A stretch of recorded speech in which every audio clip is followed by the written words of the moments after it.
नमस्कार, मैं हूं आशीष चित्रांशी और आप देख रहे हैं the news launcher. Mid day मुद्दा विद अशोक वानखेड़े और आज फिर खुल गया है भाजपा का खजाना। भाजपाइयों का भंडाफोड़ हुआ है दो तरफ। एक तो दूसरे की जेब से जुड़ी गलत इंफॉर्मेशन फैलाने में भांडा फूटा है, और दूसरा, इस देश में सारे राजनीतिक दल कंगाल हो जाएंगे, भाजपा मालामाल रहेगी। चुनाव कौन लड़ेगा भाई? सुप्रीम कोर्ट ने कोशिश की थी कि इस देश में राजनीतिक चंदा पारदर्शी हो जाए। सुप्रीम कोर्ट ने इलेक्टोरल बॉन्ड नाम के उस गड़बड़ झाले को पकड़ा और असंवैधानिक घोषित किया था। हालांकि चंद्रचूड़ ने उसमें आखिर में रास्ता दे दिया निकलने का। नहीं तो एसआईटी जांच होती तो इस देश में राजनीतिक भूचाल आ जाता, और भूचाल तो बहुत छोटा है, सुनामी आ जाती राजनीति। लेकिन असंवैधानिक होते हुए इलेक्टोरल बॉन्ड के एक विंडो खोल दी, जिससे साहेब एंड कंपनी निकल गई। लेकिन एक कहावत है, चोरी से जाए लेकिन हेरा फेरी से न जाए। इलेक्टोरल बॉन्ड बंद कर लोगे तो क्या चंदे बंद हो जाएंगे? एक तरफा चंदे बंद हो जाएंगे। इस देश में पॉलिटिकल सिस्टम चंदों से चलता है, इसमें कोई दो राय नहीं है। लेकिन चंदे कौन दे रहा है? चंदा देने वाले जो ट्रस्ट हैं, उन ट्रस्ट में फंड कहां से आ रहा है? क्या इलेक्टोरल बॉन्ड वाला मॉडल रिप्लेस कर दिया गया है?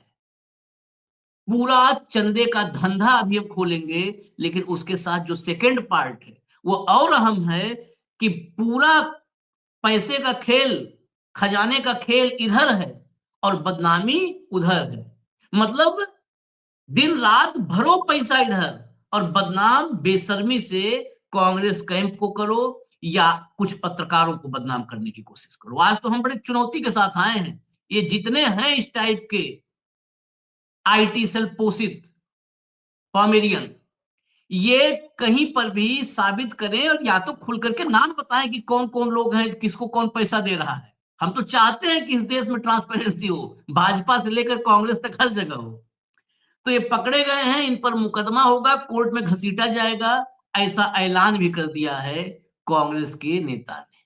लाइए भाऊ को लाइए, शुरू करें कहानी, क्योंकि बहुत जटिल है मामला। स्वागत है भाऊ। आज जटिल मामला है, इसको कोशिश करते हैं कि सरल करके दर्शकों तक ले जाएं कि क्या चल रहा है देश में। पहले पार्ट पे आते हैं, जरा चंदे का धंधा लाइए भैया, हेडलाइन लाइए। ये इंडियन एक्सप्रेस की ही रिपोर्ट है। After scrapping of poll bonds, corporate trust donated rupees 3,811 crore to parties. अब असली कहानी तो नीचे है। पोल बॉन्ड के जो इलेक्टोरल बॉन्ड थे, उनको स्क्रैप किए जाने के बाद कॉर्पोरेट ट्रस्ट ने 3,811 करोड़ रुपए राजनीतिक दलों को डोनेट किया है, दान दिया है। लेकिन किसको कितना दान मिला है, खेल तो वहीं पर समझ में आएगा। बढ़िया आगे भैया, बढ़िया फटाफट। चुनावी बॉन्ड बॉन्ड खत्म होने के बाद राजनीतिक दलों को मिला 3,811 करोड़ का चंदा। बीजेपी के खाते में कितना, बढ़िया बताते हैं कितना है। लाइए थोड़ा डिटेल में चलते हैं, फिर भाव के पास चलेंगे। लाइए फटाफट लाइए। सुप्रीम कोर्ट द्वारा चुनावी बॉन्ड को असंवैधानिक करार देकर रद्द किए जाने के बाद के पहले वित्तीय वर्ष में राजनीतिक दलों को मिलने वाले चंदे की तस्वीर सामने आ गई है। उसको रद्द किए जाने के बाद जो पहला फाइनेंशियल ईयर है 24-25 में 9 चुनावी ट्रस्टों ने कुल 3,811 करोड़ रुपए का चंदा राजनीतिक दलों को दिया, जिसमें से 3,112 करोड़ रुपए अकेले भाजपा को मिले हैं, कुल चंदे का 82%। ये करीब करीब हर जगह पर आंकड़ा एक ही होता जा रहा है पूरे देश में। चुनाव में जीतने का स्ट्राइक रेट, चुनावी चंदे का स्ट्राइक रेट, सारा स्ट्राइक रेट एक जगह पे आ खड़ा हो जाएगा। इसी को कहते हैं चमत्कार। बस लोटे से, इस जादू के बाद लोटस पानी जैसे जादूगर गिराता है, बस मोदी जी वो लोटस पानी गिरा देंगे, जादू कंप्लीट हो जाएगा। चुनाव आयोग को सौंपे गए चुनावी ट्रस्टों के योगदान के विवरण के अनुसार कांग्रेस को केवल 299 करोड़ यानी लगभग 8% प्राप्त हुए हैं, 82% भाजपा को और मुख्य विपक्षी दल को 8%। जबकि अन्य दलों को मिलाकर कुल 400 करोड़ रुपए यानी 10% में, बाकी पूरा देश है। आप गिनते जाओ, वहां पर जम्मू कश्मीर में पीडीपी और नेशनल कॉन्फ्रेंस से लेकर के TMC, DMK, AIADMK, Samajwadi party, RJD, जितने हैं लेफ्ट राइट, सब इसी में शामिल है। इंडियन एक्सप्रेस की रिपोर्ट में 20 दिसंबर तक चुनाव आयोग के पास 19 पंजीकृत चुनावी ट्रस्टों में से 13 के द्वारा दिए गए चंदों के विवरण उपलब्ध थे। अभी 19 में 13 का विवरण है, 6 और बचे हैं, ये भी ध्यान रखिए। इनमें से 9 ट्रस्टों ने 3,811 करोड़ का चंदा देने की जानकारी दी, जो 23-24 में दिए गए 1,218 करोड़ की तुलना में 200% से अधिक बढ़ोतरी है। 23-24 में लोग 1,218 करोड़ दिए थे, 12-36 चंदा हो गया 3 गुना ज्यादा, और अभी ट्रस्ट है बचे 4 ट्रस्ट। जनहित, परिवर्तन, जय हिंद, जय भारत ने 24-25 में कोई भी चंदा नहीं दिया। ये हो सकता है वैचारिक रूप से किसी और को देने वाले हों, तो कहा गया हो हमें नहीं तो किसी को नहीं, चुपचाप बैठ जाओ। प्रूडेंट इलेक्टोरल ट्रस्ट बीजेपी के लिए सबसे बड़ी दानदाता बन के उभरा है। इसने 2,668 करोड़ का चंदा दिया, जिसमें से 2,180 करोड़ रुपए भाजपा को मिले, 82%। देखिए 82% हर जगह, वो टोटल में भी 82% है। सबसे बड़ा जो दानदाता है उसका भी 82% है। मतलब लग रहा है ऐसे कि कट फिक्स किया गया है कि 82% हमारा, 18 में बांटो।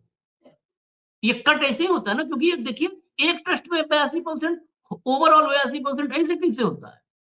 इस ट्रस्ट को Jindal steel and power, Megha engineering, ये सारे नाम याद करिए आप, पुराने अभिभाव बताएंगे, याद और अच्छे से करवाएंगे, भारतीय Airtel, Aurobindo pharma, Torrent pharmaceutical जैसी बड़ी कंपनियों से फंड मिला है। ये सब कंपनियां वही हैं। हालांकि ट्रस्ट ने कांग्रेस, तृणमूल, आम आदमी पार्टी, तेलुगु देशम और अन्य दलों को भी चंदा दिया है। हाँ, ले लो तुम लोग भी खुरचंद। चलिए भाई, भाव के पास चलते हैं। अच्छा, प्रोग्रेसिव इलेक्टोरल ट्रस्ट 917 करोड़ का इसने जो चंदा दिया, इसमें से 917 में 915 करोड़ रुपए राजनीतिक दलों को दिए गए, और यहां पर भी 81% राशि बीजेपी को दी गई। ये देखिए 81-82% का पक्का कट होगा, अब ये भाव की जानकारी होगा भाई। इस ट्रस्ट के प्रमुख दानदाता टाटा समूह की कंपनियां रही, जिनमें Tata Sons, Tata Consultancy, Tata Steel, Tata Motors और टाटा पावर शामिल है। टाटा भी तो अब वो बुआ टाटा नहीं रह गई ना। चलिए अब चलते हैं, बाकी साइड में लगा दीजिएगा, पढ़ते रहेंगे लोग इंफॉर्मेशन। भाऊ, इलेक्टोरल बॉन्ड चला गया, एक और मैं अगले तो पार्ट पे आऊंगा, उस पर जरूर ध्यान दीजिएगा, जो पैसे हाँ, क्या आरोप लगाया गया है, दर्शकों से कहूंगा देखिए रुकिएगा। हाँ। आशीष जी, ये आंकड़ा सामने आने के बाद हम्म। नरेंद्र मोदी जी कितने झूठ बोले थे पार्लियामेंट में, हम्म। इसका ये जीता जागता सबूत है। हम्म। इलेक्टोरल बॉन्ड लाने के पहले उन्होंने कहा था कि अपने देश में ऐसी कोई सिस्टम ही नहीं है ट्रांसपेरेंट, हम्म। जिसमें चुनावी चंदा दिया जाने की ट्रांसपेरेंसी को लेकर। तो हम्म। हमने इलेक्टोरल बॉन्ड लाया, कोई कोई सिस्टम नहीं थी, हम्म। तब भी ट्रस्ट थे। हम्म। ट्रस्ट ये बहुत पुरानी आइडेंटिटी है, ये आज से नहीं, सालों से ट्रस्ट। होता क्या है, 4-5 उद्योगपति मिलकर एक ट्रस्ट फ्लोट करते हैं, हम्म। सब उस ट्रस्ट में पैसा डालते हैं, और वो ट्रस्ट तय करता है किसको कितना पैसा देना। ये सिस्टम था। तो इसमें आशीष जी पता पड़ता था कि इस ट्रस्ट ने यदि 82% पैसा, 80% पैसा या 81% पैसा बीजेपी को दिया, तो ये वो तमाम कंपनियां हैं, यदि आप नाम उनके पढ़ेंगे, तो ये इलेक्टोरल बॉन्ड में भी इन्होंने दबा के पैसा दिया था। हम्म। अब ये बदनाम कंपनियां हुई थी तब इलेक्टोरल बॉन्ड में, खासकर मेघा इंजीनियरिंग इंफ्रास्ट्रक्चर, ये हम्म। इलेक्टोरल बॉन्ड में बहुत बड़ा नाम उभर के आया था। हम्म। फिर अरविंदो फार्मा और टोरेंटो, ये जो हाँ। कंपनियां थी, ये हम्म। वही कंपनियां थी जिनके सैंपल फेल हो गए थे, और उसके बाद फिर उन्होंने दबा के चंदा दिया था, मतलब हम्म। इलेक्टोरल बॉन्ड खरीदे थे। हम्म। अब इनको मजबूरी में ट्रस्ट से पैसा देना पड़ा। तो इनका जो प्रोग्रेसिव इलेक्टोरल ट्रस्ट है, ये ट्रस्ट में या तुम्हारा ये जो इसके पहले प्रूडेंट इलेक्टोरल ट्रस्ट है, ये हम्म ट्रस्ट उन्हीं कंपनियों का है जो कंपनियां लगातार सरकार से ऑब्लिगेशन लेती है। हम्म इलेक्टोरल बॉन्ड में तो समझ में आ गया था कि आपका सैंपल फेल हो गया, 15 दिन बाद आपने पेमेंट कर दिया, आप इधर क्लियर हो गए। हम्म ईरी की रेड हो गई, आपने इलेक्टोरल बॉन्ड खरीद के पैसा दे दिया, आप क्लियर हो गए। ये तो बिल्कुल जुड़ गया था, लेकिन ट्रस्ट में वो जुड़ाव दिखेगा नहीं, हम्म क्योंकि ट्रस्ट लगातार पैसा देता है और ट्रस्ट में कई 3-4 कंपनियां हैं, लेकिन वो हाँ 3-4 कंपनियां जो है अरविंद फार्मा, भारती एयरटेल, मेघा, अरविंदो और टोरंटो, ये तो इलेक्ट्रॉल बॉन्ड में भी बीजेपी को कितना देते थे, ये पूरे आंकड़े पुराने यदि आप स्टोरीज उठाओगे तो उसमें दिख जाएंगे। हम्म एक टाटा की है, टाटा तो है ही बीजेपी के फेवर में, अभी कोई इसमें दो मत नहीं नहीं। यहाँ तक कि जब टाटा सेंस के अपने आपस में झगड़े हो गए थे, वो भी गृह मंत्री के घर बैठ के उन्होंने सॉल्व किए। हम्म तो टाटा का जो अपना खुद का ट्रस्ट है, प्रोग्रेसिव ट्रस्ट, इलेक्टोरल ट्रस्ट, उसमें उन्होंने यदि 81% बीजेपी को दिया तो कोई ताज्जुब नहीं। हम्म बाकी भी कई ट्रस्ट है, एक छोटे छोटे है, जग प्रगति इलेक्टोरल ट्रस्ट, हम्म उसने केईसी इंटरनेशनल लिमिटेड से 1 करोड़ रुपए के आसपास मिले, उसने वो यूबीटी को, उद्धव ठाकरे को दिए।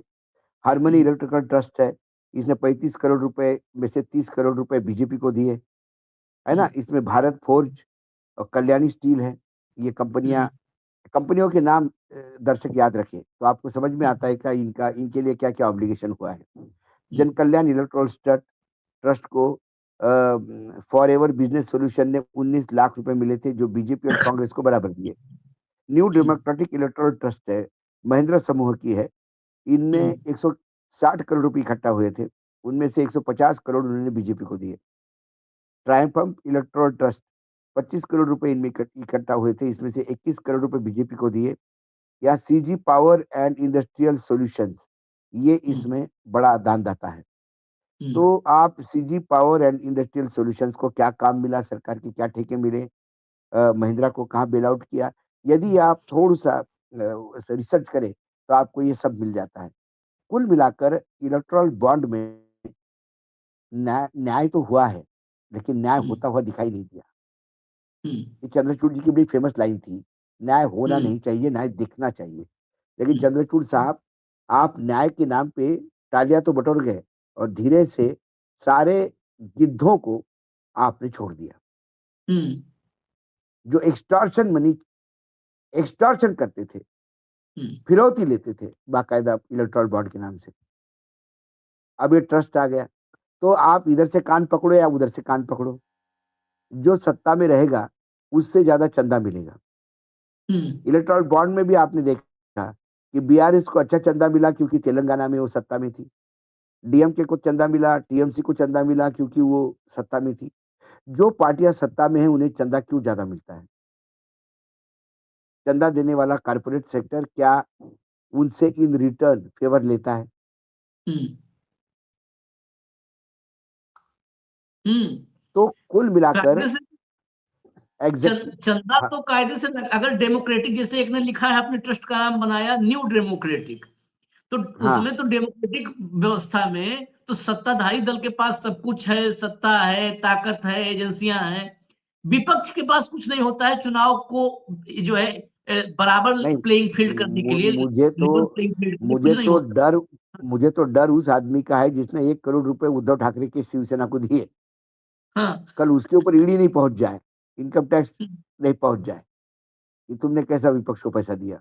अच्छा, ये इसमें भी भाऊ जितना भी ट्रस्ट बताया आपने और जितनी कंपनियां हैं, ये तो सब के सब वो हैं, मुझे लगता है फुटकर वाली, क्योंकि अडानी और अंबानी इसमें हम्म, कहीं है ही नहीं है। उनका कौन सा सोर्स है, कौन सा रास्ता रूट है उनका? उनका भी रूट है, लेकिन आशीष जी क्या है, उनकी कई सब्सिडरीज है, कई हम्म ऐसी कंपनियां हैं कि जो अडानी जी की भी है, अंबानी जी की भी है, लेकिन पता नहीं पड़ता कि उनकी कंपनियां हैं। हम्म होल्डिंग्स में होल्डिंग्स दिखाकर कई हम्म डायरेक्टर कॉमन हो जाते हैं, और फिर वो पैसा वहां साइफन होके फिर वो ट्रस्ट को पैसा देते हैं या वो चंदा देते हैं पॉलिटिकल पार्टी को। कहीं ऐसा तो और नहीं कि अडानी जी को पूरा देने के लिए क्या जरूरत, कि जाओ इकट्ठे मैंने पूरा क्या मैंने क्या जी, ये तो हो गया व्हाइट में, हाँ ब्लैक में भी तो आता है हाँ भाई। चुनाव के टाइम पे जो पैसा बटता है हाँ वो व्हाइट का पैसा थोड़ी बटता है, हाँ वो तो ब्लैक का बटता है। रैलीज के लिए आपको याद होगा 2019 के चुनाव में एक पूरी चैनल ने स्टिंग ऑपरेशन करके कई सांसदों को नंगा कर दिया था। हाँ उसमें राजस्थान का सांसद बोलता कि मोदी के रैली के लोग आते थोड़ी भैया, लाने पड़ते बसों भेज भेज के। एक रैली कम से कम 1-1.5 करोड़ की पड़ती है। तो और उसको पूछा एम्बुलेंस में पैसा कहाँ पैसा से आता जाता है, तो बोले पैसा हेड ऑफिस से आता है। तो किसके है। अकाउंट में आता है, बोले अकाउंट में थोड़ी आता है, वो तो हम्म, जयपुर हवाला से आता है और फिर जयपुर से एम्बुलेंस में हम्म, पेशेंट के जगह पे नोटों की गड्डियां रख के अंदर डॉक्टर के भेस में हमारे लोग बैठते हैं और गुई हम्म, गुई गुई करते हुए एम्बुलेंस जाती है, गांव गांव बांटती है। हम्म, ये सिस्टम, तो वो पैसा कहाँ से आता है? ये पैसा अपने लाडली से आता है। हम्म, मैंने आपको तब भी कहा था कि महाराष्ट्र में जब मैं रिपोर्टिंग कर रहा था चुनाव में विधानसभा की, हम्म, और जब पता पड़ा कि मतलब 5-5 हज़ार रुपए एक वोट के लिए, तो मैंने बोला ये आंकड़ा मतलब है ही नहीं, हम्म, गले नहीं उतर रहा है। तो एक लड़के ने पॉलीथीन में वो 50 हज़ार का बंडल ला के दिखाया मुझे, कल ही मिला है हमको। हम्म, फिर मैंने सोर्सेस के किया, क्योंकि ये हवाला सोर्सेस ही है कि जो हम्म, आते हैं। तो भाई पत्रकार है, सभी सेक्टर के लोग हैं पहचान के हमारे। हम्म, तो मैंने एक ऑपरेटर को फोन किया, वो बोला सब बंद है अभी, सब बंद है। थोड़ा बहुत बैंगलोर से शुरू हुआ था, वो भी बंद हो गया। तो मैंने बोला ये कैश कहाँ से आ रहा है, बोले रोड से आ रहा है। हम्म, हम्म, तो उसने मुझे हिंट दिया कि 20 बाय 40 का कंटेनर आया था ये। हम्म, तो फिर मैंने एक रिटायर्ड आईपीएस ऑफिसर को गुजरात कैडर के पूछा, उनकी अच्छी पकड़ थी। हम्म, उनने कहा कि हाँ गया है उसमें, तुम्हें क्या चाहिए, ट्रक नंबर चाहिए, क्या चाहिए? मैंने, मुझे नंबर नहीं चाहिए। पैसा किसका था? बोला जिसका हम्म, सबसे ज्यादा बॉम्बे में इंटरेस्ट है उसी का पैसा है। हम्म, मुंबई में इंटरेस्ट किसका है? समझ गए थे सारे लोग, हम्म, ये हम्म, स्टोरी हमने की थी। हम्म, तो वो पैसा जो आता है आशीष जी, ये तो व्हाइट का पैसा है, हम्म, जो दिखाना पड़ता है खर्चे दिखाने के लिए। मेरा मानना है कि राजनीतिक दलों के पास ब्लैक का पैसा, अनअकाउंटेड मनी, हम्म। इससे कम से कम 3 गुना ज्यादा होना चाहिए, और अंतर होगा, और ज्यादा अंतर होगा। और अंतर होगा। और ये मैं एक राजनीतिक दल को नहीं, सभी हम्म, राजनीतिक दल इसमें इन्वॉल्व है। हम्म, जहां जहां जिन जिन की सरकारें हैं, वहां पैसा से ऐसा ही बचता है, ऐसा नहीं ही नहीं, और आता है। बड़े दुर्भाग्य की बात है कि ब्लैक मनी की बात हम और भाऊ कहें तो मान लो कि सब लोग खारिज कर दें, लेकिन हमारे विश्व के सर्वाधिक लोकप्रिय प्रधानमंत्री नरेंद्र मोदी ने चुनावी मंच से कहा था कि राहुल गांधी के पास, कांग्रेस के पास जो है उसमें टेम्पो में भर के पैसा गया है। बताइए, हाँ, इस देश का प्रधानमंत्री सूचना दे रहा है, कार्रवाई नहीं कर पा रहा है, सूचना दे रहा है, इसलिए क्योंकि टेम्पो किधर जा रहा है उसको पता है, टेम्पो कहाँ कितना किधर गया है। कितना प्रधानमंत्री किधर को गया है। सूचना देने के लिए रखा जाता है कि फलाने के घर में आता है एक जो है माफिया रुकता है, किलर आके रुकता है फलाने के घर में, ये सूचना देने के लिए प्रधानमंत्री होता है चुनावी एक्शन क्यों मंच नहीं से। लेते आप? यही भाई यही टेम्पो सबसे बड़ा। पकड़े मैंने क्या कहा, टेम्पो पकड़े क्यों नहीं? मैं आपको एक कहानी बताता हूँ आशीष जी, ब्लैक का पैसा क्यों बचता है। हाँ, एक बार मुंबई में सुबह सुबह एक ट्रैफिक हवलदार ने हाँ, एक टेम्पो से एक बोरा नीचे गिर गया। हाँ, उसने आवाज फुर्र किया तो वो टेम्पो रुक गया। हम्म, टेम्पो रुक गया तो वो आदमी बोरा लेने गया, तो ये बोरा उठाने गया तो बोरे में नोट के बंडल थे। हम्म, उसने टेम्पो साइड पे लगाया, पूरा टेम्पो नोट के बंडल से भरा हुआ था। हम्म, उसने कंप्लेंट की ऊपर, चैनलों को भी खबर मिल गई, ब्रेकिंग न्यूज हो गई कि नोट के बंडल की गाड़ियां मिली, गाड़ी मिली है। हम्म, ऐसे कई टेम्पो थे, हम्म, ये टेम्पो का बंडल उठता थे। जिसका पैसा था आशीष, वो हम्म, निर्विकार रूप से ब्रेकफास्ट कर रहा था हम्म, और चैनल देख रहा था। हम्म, एक 15 मिनट के अंदर ये हेडलाइन उतर गई चैनल से हम्म, और मैसेज आ गया कि ऐसा कोई पैसा ही नहीं मिला भैया। हम्म, फिर मैं मुंबई गया तो मुंबई में पुलिस में बहुत हमारे सैनिक स्कूल के भी मेरे जूनियर्स है, क्लासमेट, सीनियर जो, तो मैंने एक को पूछा तो उसने मुझे उस हवलदार का मिलवाया मुझे उससे। हम्म, उसने कहा की साहेब मी स्वतः पाहिलं, नोटच नोटा होत्या साहेब. नंतर वरच्या लोकांनी काय केलं मला कळलं नाही. ऊपर से मैंने देखा नोट ही नोट थे, ऊपर उससे क्या हुआ क्या नहीं. हम्म, फिर मैंने एक दिन ऐसे ही एक हवाला वाले से पूछा कि यार, बोला आप लोगों को क्या लगता है आप हेडलाइन चलाओगे तो क्या कोई डर जाएगा? अरे हम्म, जिसका पैसा था वो ब्रेकफास्ट कर रहा था बोले, बढ़िया घर में, देखते हुए हँस हम्म, रहा था। बोले आप लोगों को डर नहीं लगता? बोले डर किस बात का? जो सत्ता में बैठा है उन्हीं का पैसा होता है।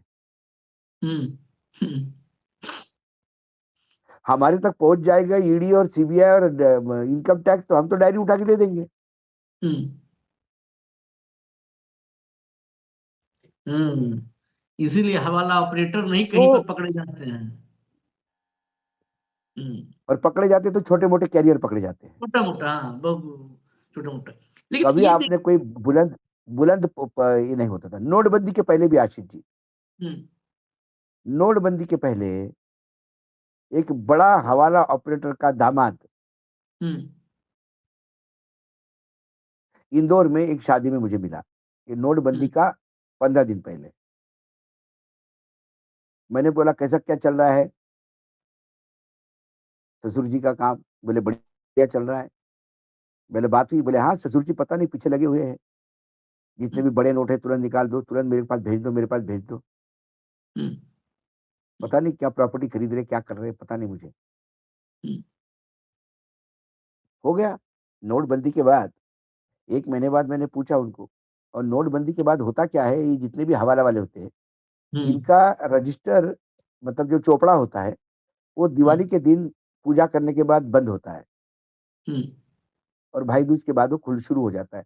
दिवाली के 3-4 दिन वो नहीं करते काम। लेकिन उस बार लंबा गया मामला, 1 महीने तक। हम्म, तब मुझे पता पड़ा इतना भारी हवाले में पैसा गया है विदेश, 500 के हम्म, नोट में। हम्म, जो नोट बैन हो गए उनमें। जिनके पास ये खबर थी उन्होंने सब अपना हवाला खाली कर, अपना बैंक खाली कर दिया, पैसा विदेश भेज दिया।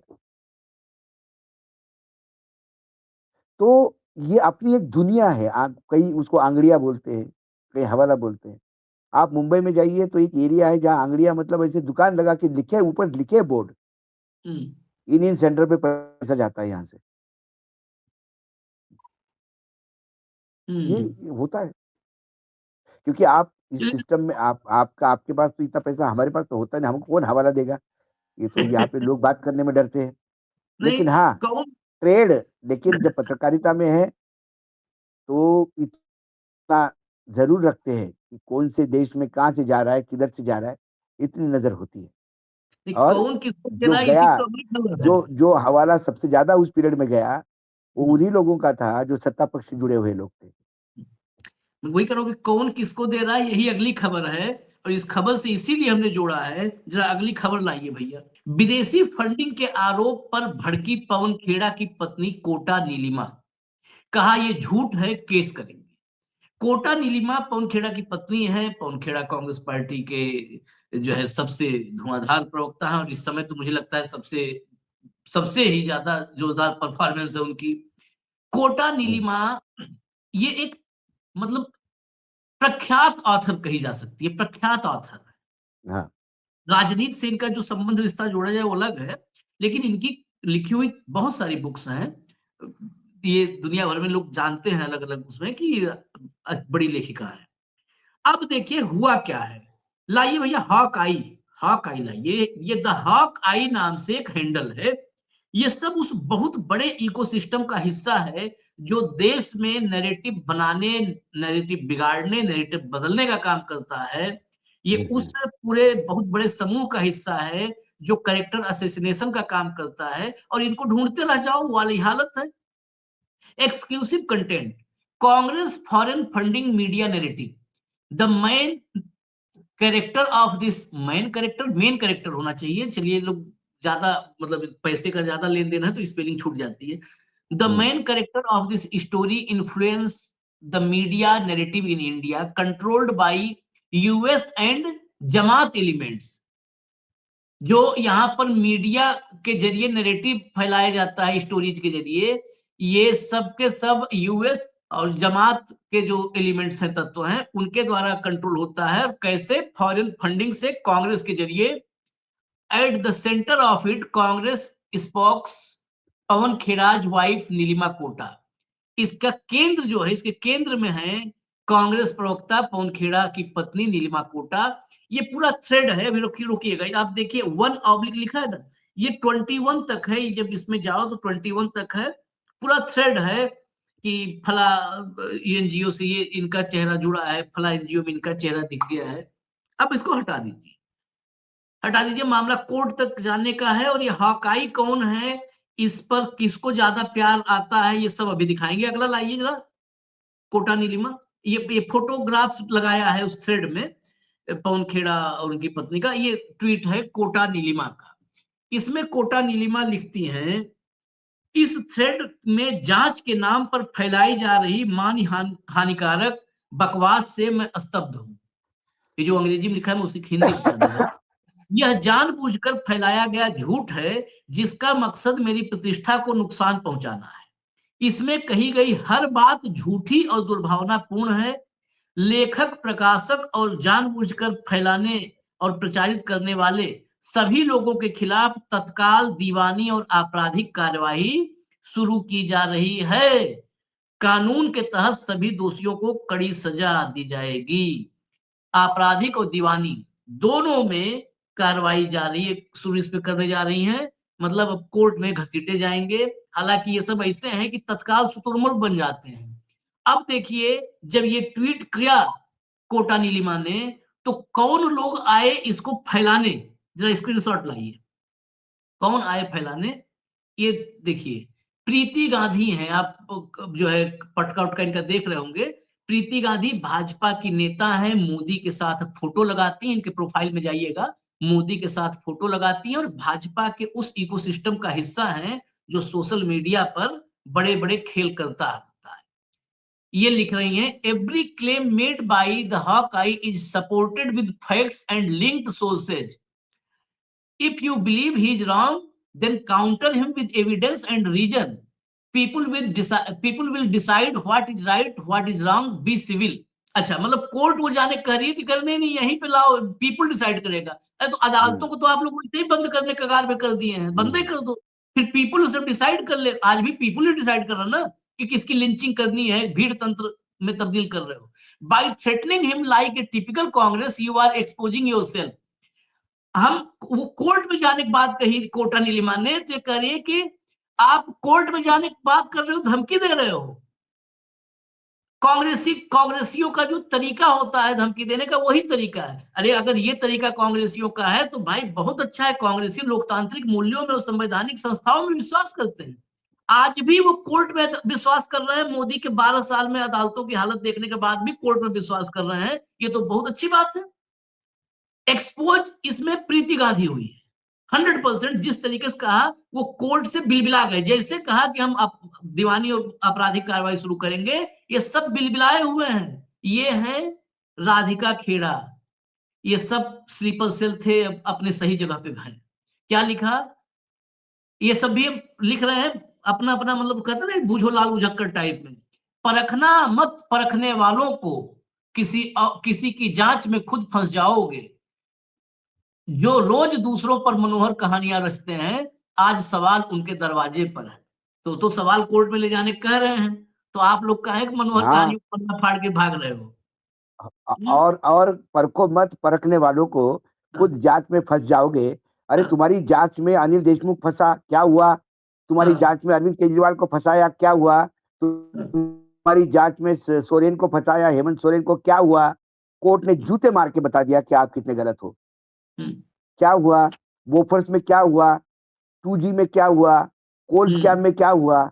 जिसके भ्रष्टाचार के आरोप लगा लगा के आप सत्ता में आए हो, आज 11 साल में क्या आपने को कहीं सलाखों के पीछे किया, हम्म, सिर्फ झूठ बोलना, हम्म, जांच में फंस जाओगे। वो तो फंस जाएगा, फंसा देंगे आप।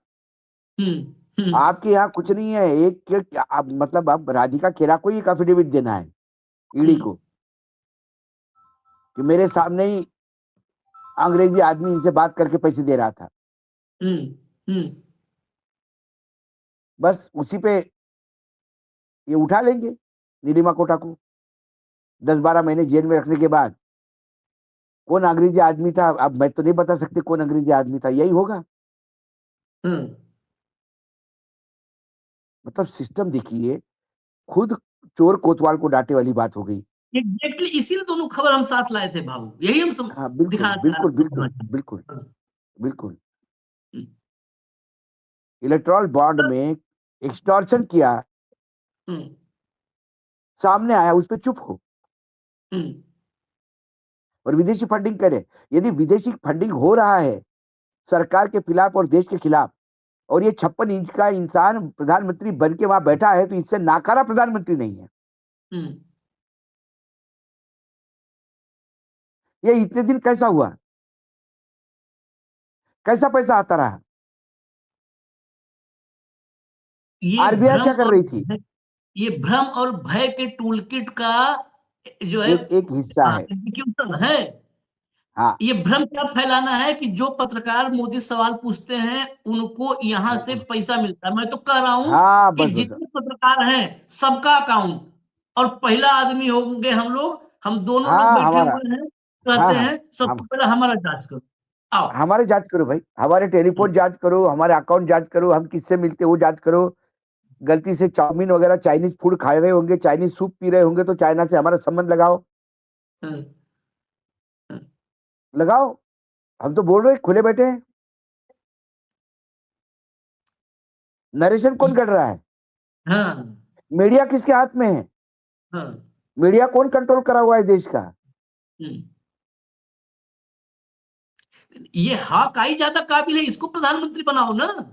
नहीं, फिर मैं तो क्यों बोल ऐसे रहा हूँ इसको। बनाए हो कि देश में इतना मैंने पैसा उसको पड़ता है विदेशों अमित से और वो अमित पैसा। अमित अमित अमित शाह की जगह उसको गृह मंत्री बना देना चाहिए। हाँ, हाँ हाँ, कह वाले को। उसको बनाना चाहिए ये राधिका इस खेड़ा। सरकार के मुंह पे हक हक हक आय का स्टेटमेंट इस देश के सरकार के मुंह पे तमाचा है। एग्जैक्टली, हाँ। पवन खेड़ा की पत्नी इतना बड़ा नेक्सस चला रहे हैं, सोरोस से लेकर के, और इधर उधर का फंड ला करके देश में बांट दे रहे हैं, पत्रकारों में नैरेटिव गढ़ रहे हैं। और इस देश की सरकार, निकम्मी सरकार, खाली स्मृति बैठी हुई ईरानी है। वाले, जो स्मृति ईरानी ने जो चूड़ियां खरीदी थी मनमोहन सिंह के लिए, वो वाली हाँ, चूड़ियां वो पहन के पहन के बैठी हैं। बैठी है, बताइए। मनमोहन सिंह को चूड़ी देने गई थी, अब यहाँ पे जो है अपने वालों को दे दें वो। बताओ। गजब है।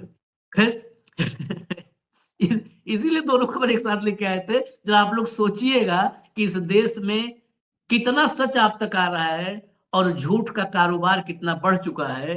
झूठ की मैन्युफैक्चरिंग में हम तो कई बार कहते हैं हम विश्वगुरु बन चुके हैं, और वही झूठ आपके जहन में बिठाया जा रहा है। हमें इजाजत दीजिए, उस झूठ को एक्सपोज करने की हमारी ये मुहिम जारी रहेगी। धन्यवाद बाबू, जारी बहुत रहे। बहुत धन्यवाद। नमस्कार।